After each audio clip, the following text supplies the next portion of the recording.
Paz do Senhor, irmãos? Vamos meditar hoje em uma palavra sobre liberdade. Capítulo 1 de Êxodo, versículo 6. Faleceu José e todos os seus irmãos e toda aquela geração. 8.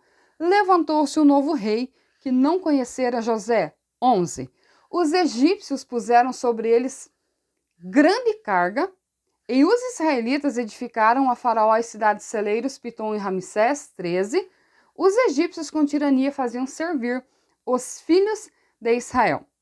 E, com dura servidão em barro e em tijolos, e todo o trabalho no campo, com todo o serviço que na tirania os serviam. Vamos lembrar do episódio de José, quando seus irmãos o vendem para os ismaelitas. Posteriormente, ele será um escravo no Egito, será preso e depois de certo tempo, então, Deus o tira do cárcere para ser o governador do Egito. Esse episódio é importante lembrar, porque Deus enviou José com um propósito, para trazer prosperidade para aquela região. Lembre-se que viria uma seca e os povos, tanto do Egito quanto circunvizinhança, eles não sobreviveriam a essa escassez de comida. Então Deus enviou José. O tempo passa, José morre, o faraó morre, levanta-se um novo faraó que não conhece o povo. E como eu li para vocês aqui, do versículo 11 ao 14, deixa claro que esse novo faraó escravizou o povo. Lembre-se, os hebreus estavam na terra de Gósen e eles viviam bem, mas agora estão sendo escravizados. Bem, a partir do capítulo 2, então, nós temos o relato do nascimento de Moisés, como você conhece a história. Era filho de uma hebreia, foi criado na corte do faraó, mas conhecia a sua origem. Do versículo 11 em diante, nos explica o seguinte: um dia ele viu um egípcio batendo em um hebreu, ele se zangou, ele matou esse egípcio e escondeu o corpo. No outro dia tinha dois hebreus discutindo e ele intervém na situação. E ele é confrontado por um hebreu dizendo o seguinte: vai fazer comigo o que fez com o egípcio? Por causa disso, ele foge.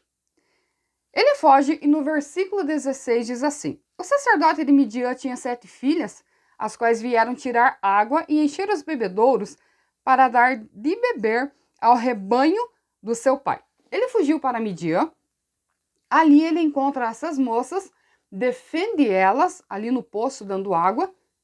Por causa disso, seu pai, o pai dessas moças, manda chamar Moisés. E no versículo 21 diz: Moisés consentiu em morar com aquele homem e ele deu a Moisés a sua filha Zípora. Então aqui nós temos a segunda fase da vida de Moisés, fugitivo da corte egípcia, casou-se e se torna em um pastor de rebanhos para o seu sogro. Versículo 23. Decorrido muitos dias morreu o rei do Egito e os filhos de Israel gemiam sob a servidão e por causa dela clamaram e o seu clamor subiu a Deus. 24. Ouvindo Deus o seu gemido, lembrou-se da sua aliança com Abraão, Isaque e Jacó. O povo começou a clamar a Deus porque estava sendo pressionado, escravizado, maltratado pelo faraó. No capítulo 13, então, tem um episódio de quando Deus fala com Moisés na sarça ardente. Lembre-se que a sarça pegou fogo e Moisés ficou curioso, ficou olhando e então Deus falou com ele da sarça e disse para ele: tira a sandália do teu pé, porque o lugar em que você pisa é santo. Aqui tem algo interessante.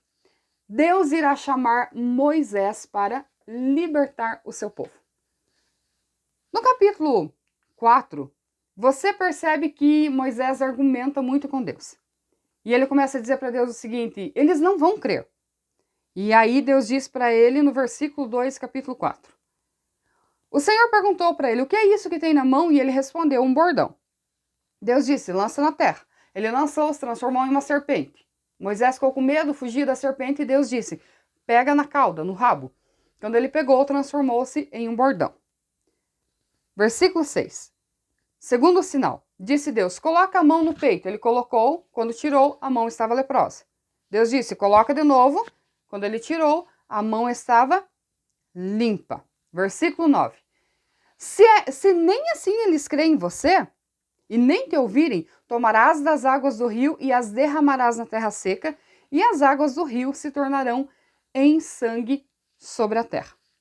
Moisés precisou dessa experiência com Deus, porque ele estava muito inseguro, ele argumentou um monte, se você analisar o texto com atenção. Ele dizia para Deus, sou pesado de língua, não vou falar direito. E Deus disse o seguinte, você vai sim. Olha o que Deus falou para ele no versículo 11. Quem fez a boca do homem? Ou quem faz o mudo ou o surdo? Ou quem vê o que vê ou o cego? Não sou eu, o Senhor. Deus disse para ele, eu fiz todas as coisas. Então você vai e vai tirar o povo. Moisés estava com medo de voltar. Ele estava com medo de enfrentar o seu passado, o povo, porque o povo não iria acreditar, enfim. Eu estou falando sobre liberdade e eu quero que você preste atenção em como as coisas acontecem.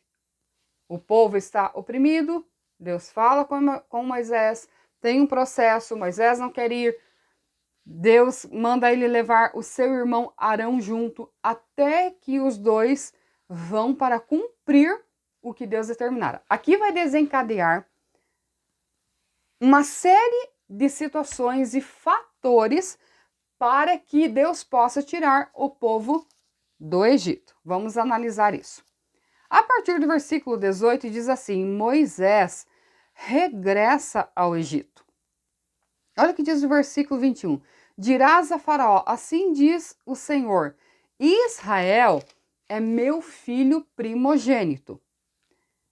Capítulo 5. Moisés e Arão falam a Faraó. Versículo 2. Respondeu Faraó, quem é o Senhor, para que lhe ouça eu a voz e deixe ir a Israel? Não conheço o Senhor, nem tampouco deixarei ir a Israel. Bem, aqui nós já temos Moisés e Arão conversando com o Faraó e chegaram e disseram o seguinte, Deus mandou nós vir aqui e dizer para você libertar o povo. Aí Faraó era o rei, né? Era a autoridade máxima. Faraó olhou para eles e disse, quem é Deus? Na sequência, ele irá conhecer quem é Deus. Olha o que aconteceu do versículo 6 ao 14. Faraó aflige os israelitas. O que Faraó fez?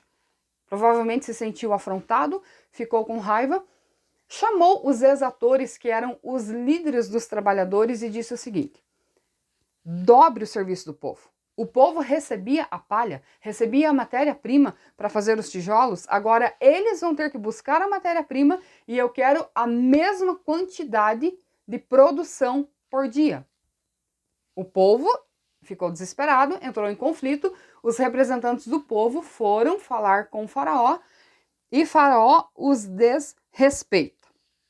Quando eles estão voltando, versículo 20, quando saíram da presença de Faraó, encontraram Moisés e Arão que estavam à espera deles.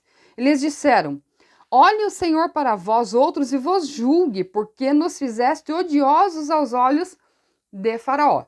Ou seja, eles se sentiram mais pressionados ainda, dá para compreender a situação deles. A partir do capítulo 6, então, nós temos algo interessante. Olha o que diz o versículo 2. Falou Deus a Moisés e disse, eu sou o Senhor, apareci a Abraão, a Isaque e a Jacó como Deus Todo-Poderoso, mas pelo meu nome, o Senhor, não lhes fui conhecido. Também estabeleci a minha aliança com eles para lhes dar a terra de Canaã. 5. Ainda ouvi os gemidos dos filhos de Israel, que os egípcios escravizam, e me lembrei da minha aliança. 6. Portanto, diga aos filhos de Israel, eu sou o Senhor, e vos tirarei de debaixo das cargas do Egito, e vos livrarei da sua servidão, resgatarei com braço estendido e com manifestações de julgamento. 8. Vos levarei à terra, a qual jurei a Abraão. 9. Desse modo falou Moisés aos filhos de Israel, mas eles não atenderam a Moisés, por causa da ânsia e da dura escravidão. Versículo 12, Moisés respondeu ao Senhor, dizendo: Eis que os filhos de Israel não me têm ouvido, como, pois, me ouvirá Faraó? Agora nós vamos analisar 2 pontos. Faraó ignorou, continuou a pressionar o povo, aliás, dobrou a pressão, e nós temos o próprio povo que não está entendendo o que está acontecendo e acabam por criticar Moisés e Arão. No capítulo 7, nós temos a sequência da história que diz assim, 7 e 2.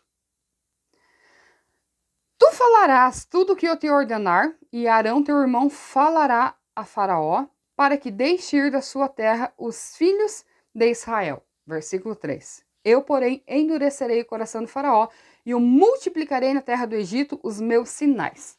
Deus vai libertar o povo, mas Deus vai educar Faraó. As pragas que virão na sequência, elas estão relacionadas às crenças dos egípcios. Se você pesquisar, tinha um Deus com cara de sapo. Se você pesquisar, cada praga, ela estava relacionada a alguma crença. A escuridão, por exemplo, é porque eles acreditavam no Deus Ra, no Deus Sol. Então, Deus vai fazer várias coisas ao mesmo tempo. Vamos à primeira praga. Faraó endureceu o coração, a Bíblia deixa clara que é o próprio Deus que faz isso, para que eles possam ter uma lição.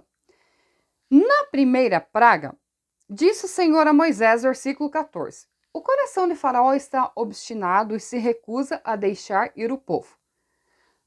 Vai ter com Faraó pela manhã, ele vai sair às águas, estarás à espera dele na beira do rio. Tomarás da mão o bordão que se tornou em serpente, e lhes dirás, o Deus dos hebreus me enviou a ti para dizer, deixa ir o meu povo para que me sirva no deserto. Até agora você não deu ouvido ao nosso pedido. 17. Assim diz o Senhor, nisso saberás que eu sou o Senhor com esse bordão, que tenho na mão ferirei as águas do rio e elas se tornarão em sangue. 19. Disse o Senhor a Moisés, diga a Arão, toma o teu bordão e estende as mãos sobre as águas do Egito. Bem, 21. Os peixes que estavam no rio morreram e o rio cheirou mal. O que acontece aqui? Moisés vai onde Faraó está e diz para ele, deixa o povo ir. E Faraó diz não. E Moisés diz o seguinte, eu vou tocar nas águas e os peixes irão morrer. Só que o versículo 22 tem algo interessante que diz assim, porém os magos do Egito fizeram o mesmo com suas ciências ocultas. Aí Faraó não creu. É mais um tipo de magia, porque Moisés tocou na água, foi transformado em sangue, mas os magos fizeram a mesma coisa. Então é magia. Ele ignorou e não deixou o povo ir. Capítulo 8 fala das pragas das rãs. Versículo 5. Disse mais o Senhor a Moisés, diga a Arão, estenda as tuas mãos com o teu bordão sobre os rios, sobre os canais, as lagoas e faze subir rãs sobre a terra do Egito. 6. Arão estendeu a mão sobre as águas e subiram rãs. 7. Então os magos fizeram o mesmo com suas ciências ocultas e fizeram aparecer rãs sobre toda a terra. Bem, Faraó novamente ignora, porque os próprios magos conseguiram fazer a mesma coisa. Porém, no versículo 9 tem algo interessante. Falou Moisés a Faraó, quando é que hei de rogar por ti e pelos oficiais do povo para que essas rãs sejam retiradas? E Faraó respondeu, amanhã. 13. E o Senhor fez conforme a palavra do Moisés e morreram as rãs nas casas, nos pátios e nos campos. Então agora nós temos os peixes do rio, dos canais, das lagoas mortos. Nós temos as rãs. Agora você imagina o odor que já está na região até juntar toda essa bicharada e enterrar. Ou não sei como que eles fizeram, mas eles tiveram que limpar o ambiente. No capítulo 8, versículo 16, nós temos a terceira praga, a praga dos piolhos. Quando você olha para os sacerdotes egípcios, eles são carecas, eles são depilados, eles odeiam parasitas. E Deus irá castigá-los com piolhos. Versículo 16. Disse o Senhor a Moisés: dize a Arão, estenda o bordão e fere o pó da terra para que se tornem piolhos por toda a terra do Egito. 17. Fizeram assim, Arão estendeu a mão com seu bordão e feriu o pó da terra. E houve muitos piolhos nos homens e no gado. Todo o pó da terra se tornou em piolhos por toda a terra do Egito, e fizeram os magos o mesmo com suas ciências para produzir piolhos. Porém, não o puderam, e havia piolhos nos homens e no gado. Então disseram os magos a Faraó: isso é o dedo de Deus. Porém, o coração de Faraó se endureceu. Vamos à quarta praga. Versículo 22. Naquele dia separarei a terra de Gósen, em que habita o meu povo, para que nela não haja enxames. A partir da quarta praga, nós já temos uma realidade diferente. Ficou bem claro que as pragas eram para o povo egípcio. O povo hebreu ou israelita, que é o mesmo povo, são só termos diferentes para fases diferentes. O povo agora não vai ser atingido pelas pragas. Aqui que está a diferença. Versículo 24. Assim fez o Senhor, e vieram grandes enxames de moscas à casa de Faraó, à casa dos oficiais, em toda a terra do Egito. 25. Chamou Faraó a Moisés e Arão e disse: olha só, vão e ofereçam sacrifícios a Deus. O que Moisés havia reivindicado no início? Liberta o povo, libera o povo para nós sacrificar o nosso Deus. E Faraó disse: não, vocês não vão. Agora Faraó chama e diz: vão. Versículo 26, Moisés respondeu: não convém que façamos assim, porque ofereceríamos sacrifícios ao Senhor na terra dos egípcios? 27, temos de ir caminho de 3 dias ao deserto. Aí o versículo 28, Faraó responde assim: eu vou deixar vocês ir, mas somente que saindo não vão muito longe. Respondeu Moisés dizendo: eis que eu saio da tua presença e vou orar ao Senhor, e as moscas irão se retirar. E fez o Senhor, versículo 21, conforme a palavra de Moisés. 32, o coração de Faraó se endureceu. Interessante, agora a partir do capítulo 9, do versículo 1, nós temos a quinta praga, que é a peste nos animais. 3. Eis que a mão do Senhor será sobre o teu rebanho que está no campo, sobre os cavalos, jumentos, camelos, gado, ovelha. 4. E o Senhor fará a diferença entre os rebanhos de Israel e o rebanho do Egito. Faraó, por causa das pragas, ele começou a querer liberar o povo, mas dizendo o seguinte: não, vocês não vão muito longe. E Moisés está negociando. Estou falando de liberdade, de negociação. Moisés disse o seguinte: não, eu não posso adorar com o povo aqui na tua terra. É abominação. Nós temos que ir caminho de 3 dias. E Faraó diz: não, não vão muito longe. Então as pragas continuam, porque não houve um acordo entre os dois. Capítulo 9, versículo 6. E o Senhor o fez no dia seguinte, e todo o rebanho dos egípcios morreu, mas o rebanho dos israelitas continuava vivo. Não morreu ninguém. A partir do versículo 8, agora nós temos as pragas das úlceras. Então disse o Senhor a Moisés e Arão: apanhai mãos cheias de cinza do forno, e Moisés atire-a para o céu diante de Faraó, na frente de Faraó. Ela se tornará em um pó miúdo, que se transformará em tumores que arrebentem em úlceras aos homens e nos animais por toda a terra. Alguma tradução vai dizer úlcera, alguma tradução vai dizer sarna. Versículo 10. Tomaram cinza do forno e se apresentaram a Faraó, e Moisés atirou ao céu. Versículo 11. Arrebentou úlcera nos homens, de maneira que os magos não podiam permanecer diante de Faraó por causa dos tumores que havia nos magos e em todos os egípcios. Vamos à 7ª praga. Agora nós vamos sobre a chuva de pedras. O versículo 17 diz assim: ainda te levantas contra o meu povo para não deixá-lo ir? A negociação continua. 18. Eis que amanhã por esse tempo farei cair muito grave chuva de pedras como nunca houve no Egito.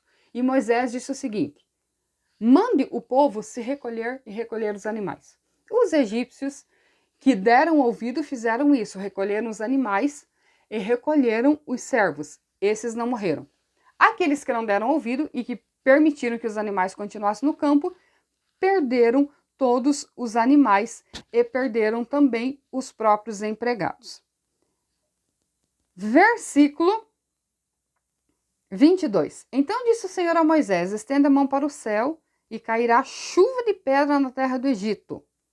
Versículo 24. De maneira que havia chuva de pedra e fogo, misturado com a chuva de pedra tão grave qual nunca houve em toda a terra do Egito, desde que veio a ser uma nação. Versículo 26. Somente na terra de Gósen, onde estavam os filhos de Israel, não havia chuva de pedras. Aí o versículo 27, Faraó manda chamar Moisés, e no 28 ele diz assim, ó, orai ao Senhor, chega desses trovões e chuva de pedras. 29, Moisés disse, eu vou estender as mãos sobre a cidade, eu vou orar e irá encerrar. Mas no versículo 30 ele diz assim, vocês ainda não temem a Deus, por isso as pragas irão continuar. Versículo 31, o linho e a cevada foram feridos, mas, versículo 32, o trigo e o centeio ainda não, porque ainda não havia nascido. Versículo 34. Depois que a praga parou, Faraó novamente endureceu o coração. Agora no capítulo 10, nós temos a 8ª praga, que são a praga dos gafanhotos. O que a Saraiva não destruiu, agora a Bíblia diz que Deus vai enviar a 8ª praga, que são os gafanhotos. Você pode pesquisar no Google, porque quando se fala em gafanhotos, a gente interpreta dentro da nossa região, dentro da nossa realidade. Então é natural você encontrar 1, 2 gafanhotos lá na tua horta, lá no teu jardim. Pesquise gafanhotos na África, na região oriental. A nuvem de gafanhotos, ela chega a encobrir os céus, é como se ficasse noite. E onde eles chegam, eles destroem a plantação. Então, o que a Saraiva não destruiu, agora os gafanhotos enviados por Deus virão e irão destruir. Mas a negociação continua. Presta atenção, que eu estou falando das pragas, mas o objetivo de tudo isso aqui é a liberdade do povo. Isso é gradativo. O que está acontecendo para que o faraó possa liberar o povo? Claro que ele não queria liberar. O povo trabalhava, não era assalariado. Enquanto isso, o Egito prosperava. Claro que ele não queria liberar. Mas Deus está tratando do coração do faraó na mesma hora, no mesmo tempo em que ele está libertando o seu povo. Liberdade é um processo. Ela não acontece da noite para o dia. Versículo 9. Respondeu-lhe Moisés, havemos de ir com os nossos jovens, olha aqui. Havemos de ir com os nossos jovens, nossos velhos, filhos e filhas, com os nossos rebanhos, com o nosso gado, havemos de ir, porque temos de celebrar a festa do Senhor. E Faraó disse o seguinte, seja o Senhor convosco, caso eu vos deixe ir, e as crianças. Vede, pois, tende conosco más intenções. O faraó sempre queria que uma hora fosse só os homens, que deixasse as mulheres, que deixasse as crianças, ou seja, tinha que ter uma garantia de que o povo iria voltar. Essa é a garantia que Faraó queria. E Moisés diz para ele o seguinte, não há de ser assim, versículo 11, ide somente vós os homens, servi ao Senhor, pois isso é o que pedistes, e os expulsaram da presença de Faraó. Faraó não aceitou a negociação de ir todo mundo e acabou expulsando então Moisés e Arão. Versículo 12. Então disse o Senhor a Moisés: estende a mão sobre a terra, para que venham os gafanhotos. Versículo 13. Estendeu Moisés o bordão sobre a terra, e o Senhor trouxe sobre a terra um vento oriental. Os gafanhotos tomaram conta e destruíram a vegetação. Aí, novamente, o faraó pede clemência, Moisés novamente ora e Deus manda outro vento oriental. Versículo 19 diz assim: então o Senhor fez soprar fortíssimo vento ocidental, não oriental, vento ocidental, o qual levantou os gafanhotos e o lançou no mar vermelho. Agora nós vamos à 9ª praga, que é a praga das trevas. Então disse o Senhor a Moisés: estende a mão para o céu e virão trevas sobre a terra do Egito. 23. Não viram uns aos outros e ninguém se levantou do seu lugar por 3 dias. Versículo 24. Faraó chama Moisés para uma negociação novamente. Olha só. Faraó chamou Moisés e disse: ide servir ao Senhor. É o teu Deus que está requerendo adoração. Tudo isso está acontecendo conosco por causa do teu Deus. Vamos negociar. Aí ele diz o seguinte: vão, fiquem somente os vossos rebanhos e o vosso gado. Tá, antes era para ir só os adultos. Aí queria que deixasse mulheres e crianças. Agora querem que deixe o gado. Versículo 25. O 24. Fiquem somente os vossos rebanhos e o gado, as vossas crianças vão convosco. Mas deixa o gado, deixa o rebanho. Versículo 25. Respondeu Moisés: tu nos tem de dar em nossas mãos sacrifício e holocausto que ofereçamos ao Senhor. Opa! Versículo 26. E também os nossos rebanhos irão conosco, nem uma unha ficará no Egito. A Bíblia diz que Moisés cobrou isso. Por que ele está dizendo que vocês têm que dar até o holocausto para nós? Os anos que eles trabalharam em vão, os anos que eles trabalharam de graça. Aí o versículo 27, o Senhor endureceu o coração de Faraó e não quis deixar eles ir. Aí Faraó diz assim, ó: retira-te de mim, porque eu não quero mais te ver. Versículo 29, respondeu-lhe Moisés: bem disseste, nunca mais tornarei eu a ver o teu rosto. Antes de nós ir para a última praga, o que nós aprendemos aqui, o que nós entendemos, é uma negociação que Deus está usando Moisés para falar com Faraó. Com qual objetivo?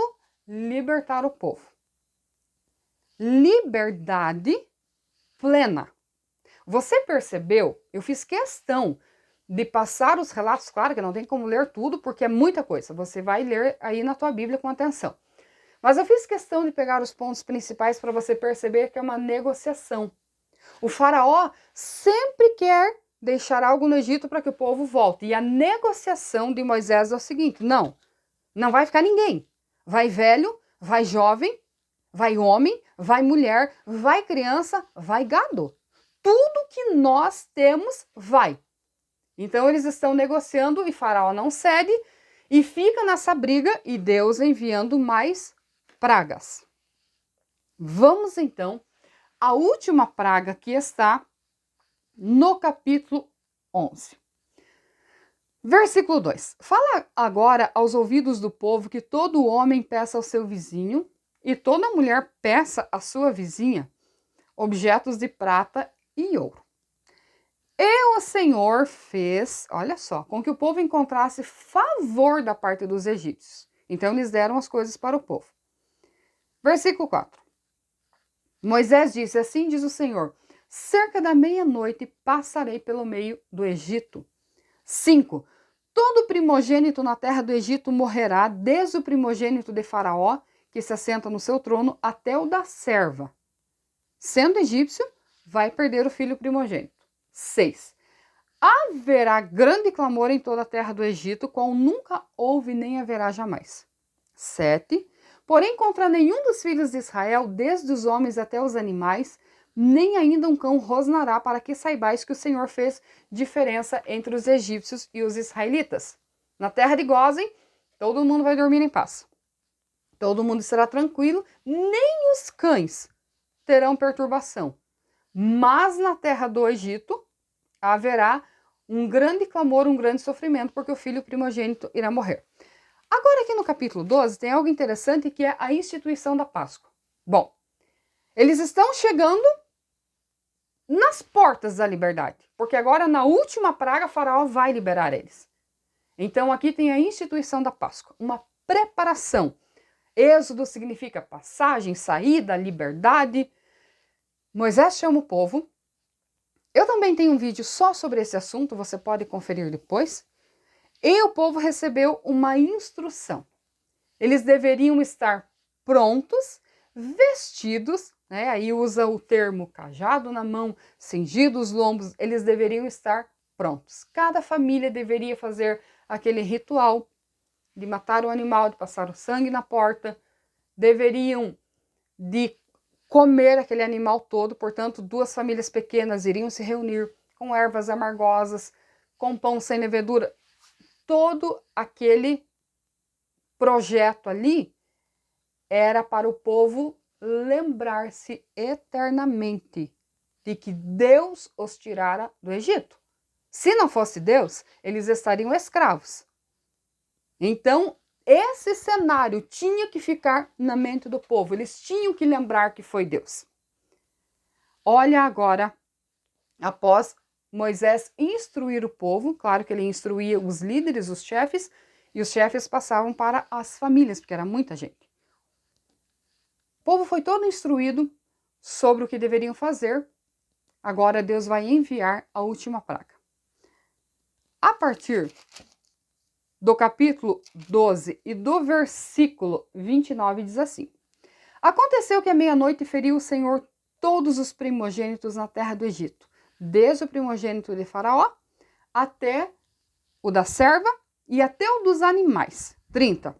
Levantou-se Faraó de noite, ele e todos os oficiais, todos os egípcios, e fez-se grande clamor no Egito, pois não havia casa em que não houvesse um morto. Naquela mesma noite, Faraó chamou a Moisés e Arão e disse: Levantai-vos, saí do meio do meu povo, tanto vocês como os filhos de Israel, e de servir ao Senhor como tendes dito. Versículo 33. Os egípcios apertavam com o povo, apressando-lhe em lançá-los fora da sua terra, pois diziam: todos morreremos. Quando aconteceu a morte de todo primogênito aqui, aí Faraó liberou o povo e disse: vão, não queremos mais vocês aqui. O povo ficou tão apavorado que o povo disse o seguinte: vão logo, e começaram a dar coisas para esse povo levar. E lembre-se da instituição da Páscoa, eles estavam prontos. Não é que eles tiveram que arrumar a mudança, tiveram que se vestir. Não, eles estavam prontos. No momento em que receberam a ordem do Senhor, o povo se levanta e vai. Bem, o povo está indo para onde? Eles estão indo em direção da sua liberdade. Só que liberdade é uma conquista. O povo está sendo liberto aqui por quem? Por Deus, que está usando Moisés e Arão. E o povo está no meio de todo esse turbilhão de praga, de acontecimento, de pressão, de medo. O povo está atribulado, na verdade, mas eles estão obedecendo. Bem, saímos da terra do Egito. Esse é o primeiro passo. Não é definitivo, é o primeiro passo. Capítulo 14. Disse o Senhor a Moisés: fala aos filhos de Israel que retrocedam e acampem de fronte de Piairote, entre Migdol e o mar, diante de Baal-Zefon. Em frente dele vos acampei junto ao mar. Então Faraó dirá aos filhos de Israel: estão desorientados na terra. Deus tinha um propósito aqui, de terminar o que ele começara. Versículo 7. Tomou Faraó 600 carros e todos os carros do Egito com capitães sobre eles. Versículo 9. Perseguiram-nos os egípcios todos os cavalos e carros de Faraó e os seus cavalarianos e o seu exército, e os alcançaram acampados junto ao mar. Quando Faraó chegou, os filhos de Israel levantaram os olhos, viram os egípcios e temeram muito. Aqui vai acontecer algo muito interessante. Perceba, Deus mandou que eles retrocedessem, é só você ler o texto com atenção,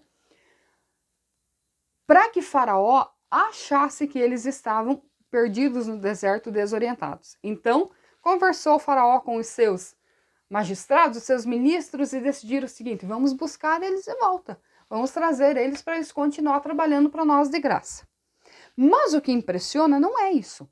O que impressiona está no capítulo 11, que diz assim: disseram a Moisés, agora o povo vai dizer para Moisés: será por não haver sepulcros no Egito que nos tirasse de lá? Para que morramos nesse deserto? Por que nos trataste assim, fazendo-nos sair do Egito?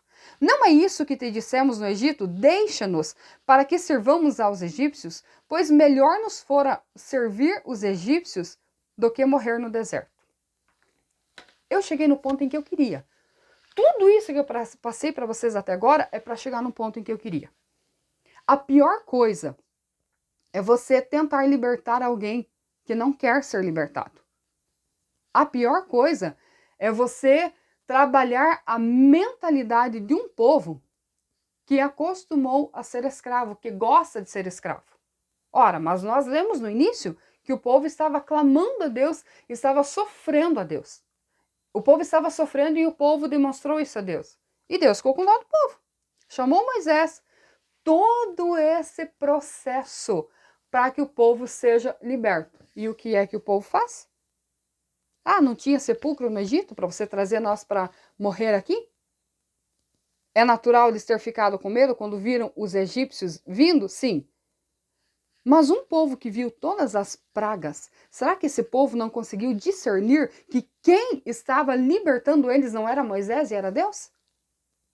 É muito impressionante isso aqui. Eu estava orando em uma madrugada e o Espírito Santo me deu uma frase que eu achei muito linda, que diz assim: liberdade é pensar fora das nossas necessidades. Porque as nossas necessidades nos escravizam. O povo estava aqui como escravo, sofrendo, mas tinha uma casinha para morar, tinha uma comidinha, que a Bíblia deixa clara qual era a sua comida. E isso fez com que, não todos, mas muitos deles se acostumassem e aceitassem essa situação. Porém, o que Deus tinha para eles era algo muito maior, era algo extraordinário. Deus estava honrando a aliança que fizera com Abraão, Isaque, Jacó. Esse povo é descendente de Abraão, do qual Deus chamara, de qual Deus fizera aliança. Tem todo um processo muito lindo aqui. E então, no versículo 13, Moisés, porém, respondeu ao povo: não temam, aquietem-se e vede o livramento do Senhor que hoje vos fará, porque os egípcios que vocês verem hoje nunca mais tornarão a ver. O Senhor pelejará por vós e vos calareis. Moisés, confrontado pelo povo, precisa respirar fundo, lidar com a pressão, confiar em Deus e motivar o povo. Então, a partir do versículo 15, disse o Senhor a Moisés: por que clama a mim? Diga ao povo que marche. 16, e tu levanta o teu bordão, estende sobre o mar e divide-o, para que os filhos de Israel passem pelo meio do mar em seco. Versículo 19. Então o anjo de Deus que ia adiante do exército de Israel se retirou e passou para trás do exército de Israel. Olha que interessante. E a coluna de nuvem se retirou de diante e colocou-se atrás. Então nós temos o povo de Israel aqui, os egípcios aqui, e o anjo do Senhor ficou entre eles para proteger, para atrasar, confundir e fazer com que as coisas acontecessem no tempo em que Deus determinar. O povo não precisava se apavorar. A coluna que Deus colocara, a coluna de nuvem que Deus colocara atrás deles, escurecia os egípcios e clareava os hebreus. 20. E ia entre o campo dos egípcios e o campo de Israel, a nuvem era escuridade para aqueles, mas para os hebreus era claridade. Então Moisés estendeu a mão sobre o mar, versículo 21. E o Senhor, por um forte vento oriental que sobrou por toda aquela noite, fez retirar-se o mar, que se tornou terra seca e as águas foram divididas. Não é assim, a gente lê, né, dá a impressão que tocou, abriu. Não, perceba que aqui diz que Deus enviou um vento que foi trabalhando e foi dividindo as águas. Versículo 22. Então os filhos de Israel entraram pelo meio do mar em seco, e as águas lhe foram qual um muro à sua direita e à sua esquerda. 23. Os egípcios que os perseguiram entraram atrás deles com todos os cavalos de Faraó, os seus carros, até o meio do mar. 24. Na vigília da manhã, o Senhor, na coluna de fogo e nuvem, viu o acampamento dos egípcios e alvorotou o acampamento. Emperrou-lhe as rodas dos carros, fê-los andar com dificuldade. Então disseram os egípcios, teve os que perceberam, vamos fugir da presença de Israel, porque o Senhor peleja por eles contra os egípcios. O que aconteceu então? O povo passa, era muita gente, milhares de pessoas, os egípcios entram atrás nesse canal, só que Deus não fez esse canal para o povo egípcio, ele fez para o povo israelita, para o povo hebreu. Quando o povo hebreu termina de passar o canal, novamente se fecha, as águas transbordam e eles acabam morrendo ali. Então agora, no capítulo 15, nós temos o Cântico de Moisés. Aí entra toda aquela questão da adoração, que as mulheres cantaram, que as mulheres dançaram, que as mulheres celebraram. Você percebeu o tanto de coisa que aconteceu para que o povo pudesse ser liberto? A liberdade não acontece de uma hora para outra, não acontece da noite para o dia. São eventos que vão um sucedendo o outro, Deus agindo na história. Mas o que impressiona aqui é a mentalidade de escravo do povo. Se tem algo que você precisa trabalhar, é a tua mentalidade de escravo. O que é que está te escravizando? Eu quero que a partir dessa mensagem você pense, você analise, ore e peça para o Espírito Santo o seguinte: abra o meu entendimento. Me faça ver o que é que está escravizando a minha vida, a minha alma, o meu coração. É preciso haver uma mudança de pensamentos, é preciso haver uma mudança interior, uma liberdade de pensamento, que, repito, é você pensar fora das tuas necessidades, porque muitas pessoas são supridas no básico e elas passam uma vida inteira ali sem fazer nada e sem lutar por si, sem lutar pela família, sem lutar pela comunidade, pela igreja, pela cidade e pela nação. Porque elas são tratadas como marionetes, como escravas, e elas se conformam com isso. Mas Deus nos chamou com um espírito ousado, não espírito de temor e de covardia, mas com um espírito de ousadia, de força, de luta, de guerra, para que possamos conquistar a sonhada liberdade. O povo de Israel passou por todo esse processo. Nós estamos em um contexto diferente, mas ainda precisamos lutar por nossa liberdade espiritual, emocional, religiosa, regional, nacional. Que Deus te abençoe, em nome de Jesus.